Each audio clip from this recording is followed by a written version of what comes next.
نحمده ونصلي على رسوله الكريم اما بعد۔ ایک پاکیزہ اور مقدس روایت کے اندر ایک صحابی رضی اللہ تعالی عنہم عرض کرتے ہیں کہ ایک مرتبہ اللہ کے نبی علیہ الصلاۃ والسلام نے فرمایا کہ تم لوگ ممبر کے قریب ہو جاؤ، تم لوگ ممبر کے نزدیک آ جاؤ۔ وہ فرماتے ہیں کہ ہم ممبر کے قریب آ گئے، لہذا جب اللہ کے نبی علیہ الصلاۃ والسلام نے ممبر کے پہلے درجے پر قدم رکھا تو فرمایا آمین۔ جب آپ نے ممبر کے دوسرے درجے پر قدم رکھا پھر فرمایا آمین۔ جب آپ نے ممبر کے تیسرے درجے پر قدم رکھا تو فرمایا آمین۔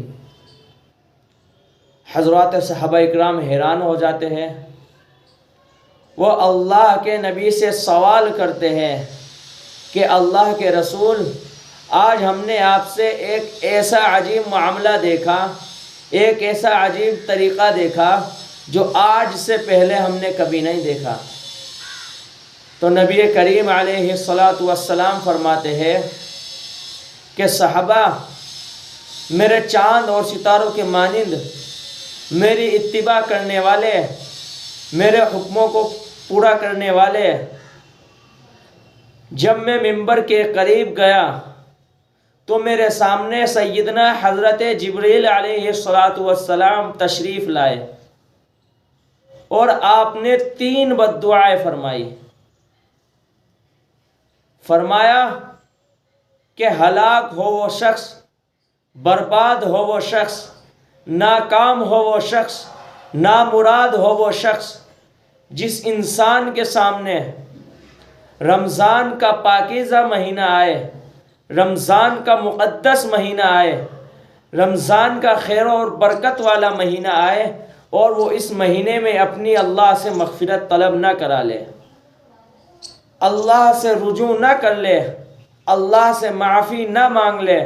اور روزوں کا اہتمام کر کر، قرآن کی تلاوت کا اہتمام کر کر، نمازوں کا اہتمام کر کر جنتوں کا مستحق نہ بن جائے۔ جو روزہ اللہ کے لیے رکھا جاتا ہے، ایک روایت کے اندر آتا ہے کہ نبی کریم علیہ الصلاۃ والسلام فرماتے ہیں کہ اللہ تعالیٰ نے ارشاد فرمایا کہ روزہ میرے لیے ہے اور اس کا اجر میں خود ہوں، اس لیے ہمیں روزہ رکھنے کا اہتمام کرنا چاہیے۔ جب آپ نے ممبر کے دوسرے درجے پر قدم رکھا تو فرمایا ہلاک ہو وہ شخص، برباد ہو وہ شخص، ناکام ہو وہ شخص جس انسان کے والدین، جس انسان کے ماں باپ یا ان دونوں میں سے ایک بڑھاپے کی حالت کو پہنچ جائے، کمزوری کی حالت کو پہنچ جائے، ضعیفی کی حالت کو پہنچ جائے اور وہ اللہ سے ان کی خدمت کر کر جنتوں کا مستحق نہ ہو جائے، جنتوں کا خیر نہ بن جائے۔ فرمایا نبی کریم علیہ الصلاۃ والسلام نے ایک روایت کے اندر الجنت تحت اقدام الامہات، کہ جنت ماں کے قدموں کے نیچے ہے۔ جو انسان اللہ کا رضا حاصل کرنا چاہتا ہے، اللہ کو خوش کرنا چاہتا ہے تو اپنی والدین کی خدمت کو انجام دے، ان کے ساتھ حسن سلوک کا اظہار کرے، ان کے سامنے محبت سے پیش آئے، نرمی کا برتاؤ کرے، حسن اخلاق سے پیش آئے۔ اور تیسری بددعا فرمائی کہ ہلاک ہو وہ شخص، برباد ہو وہ شخص، ناکام ہو وہ شخص، نامراد ہو وہ شخص جس انسان کے سامنے نبی کریم صلی اللہ تعالی علیہ وسلم کا پاکیزہ اور مقدس نام آئے اور وہ ان پر درود نہ بھیجے۔ فرمایا اللہ تعالیٰ نے قرآن میں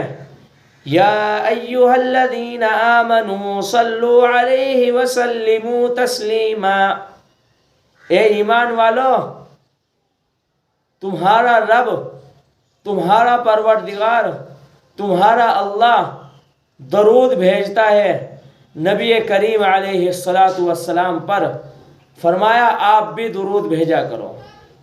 اس لیے ہمیں اللہ کے رسول پر درود بھیجنے کا اہتمام کرنا چاہیے،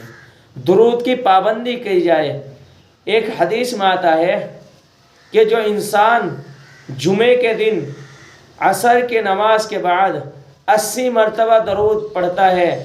اس درود کے پڑھنے کا اہتمام کرتا ہے، اللہم صلی علی محمد النبی الامی وعلی آلہ وسلم تسلیما، تو فرمایا نبی کریم علیہ السلام نے کہ اس انسان کے 80 سال کے گناہ معاف کر دیے جاتے ہیں، 80 سال کی نیکیاں اس کے اعمال میں لکھ دی جاتی ہے، 80 سال کے گناہوں کو درگزر کر دیا جاتا ہے۔ اس لیے ہمیں درود کے زیادہ سے زیادہ پڑھنے کا اہتمام کرنا چاہیے۔ اللہ رب العزت والجلال ان تینوں خصوصیات کو ہمارے اندر جمع ہونے کی توفیق عطا فرمائے۔ وآخر دعوانا الحمد للہ رب العالمین۔